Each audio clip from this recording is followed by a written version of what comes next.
જય માતાજી, જય ખોડિયારમાં સ્વાગત છે આજના મિની વ્લોગમાં. અત્યારે બપોરના મિની વ્લોગ સ્ટાર્ટ કર્યો છે ને અમારા કાસા મકાન છે એટલે મારા મમ્મી કરવા માંડ્યા હતા ગાયર. મારા મમ્મી ગાયર કરતા હતા ને હું આવી ગયો કાકાને આવીને જોયું તો રીનાબેન લેસન લખતા અને સાહિલભાઈ તો ટાકા પખે નાવા બેસી ગયા હતા. વાહ ભાઈ વાહ, સાહિલભાઈ નાઈ લીધા ને અમારે કરવાનું હતું ગાડીનું ઓપનિંગ કરીને હું નીકળી ગયો ગામમાં અને પછી હું આવી ગયો ગાડી લઈને શોકમાં આવીને જોયું તો અહીં તો બંદૂકો જાગતા હતા. પછી કામ સાગર કે ગોલીઓ ન નીકળીને ધ્યાન રાખજે અને ગાડી લઈને નીકળી ગયા. માતાજીના મંદિર બાજુ બે સિપાહીઓને શોકમાંથી બિહાડી લીધા કેમ કે મારી માથે કોઈ આતંકી હુમલો ન કરે ને એવા હાટું.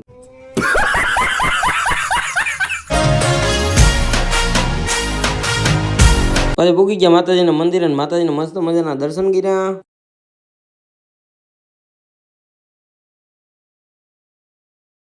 સાફ સફાઈનું કામ પૂરું કરીને પછી વર્ગી ગયા નારિયેળ કાઢવા અને મારે ઘેરથી ફોન આવ્યો હતો. મારે ઇમરજન્સીમાં બકાલો લેવા જવાનું થયું બાલાગામ અને અંધારું થઈ ગયું હતું ને હું નીકળી ગયો એકલો બાલાગામ બકાલો લઈને ઘેર પૂકી ગયા. મારી મમ્મી રસોઈ બનાવવા માંડ્યા હતા અને પછી હું આવી ગયો તો અમારા કુળદેવી માના માંડ્યા દર્શન કરવા. સાઉન્ડમાં રેણા બાપાના દર્શન કરી લીધા. કુળદેવી માના દર્શન કરીને ઘેર પૂકી ગયા. આજનો ફૂલ લોગ આપણો યુટ્યુબમાં આવી ગયો છે, જોઈએ જો. હાલો બાય બાય.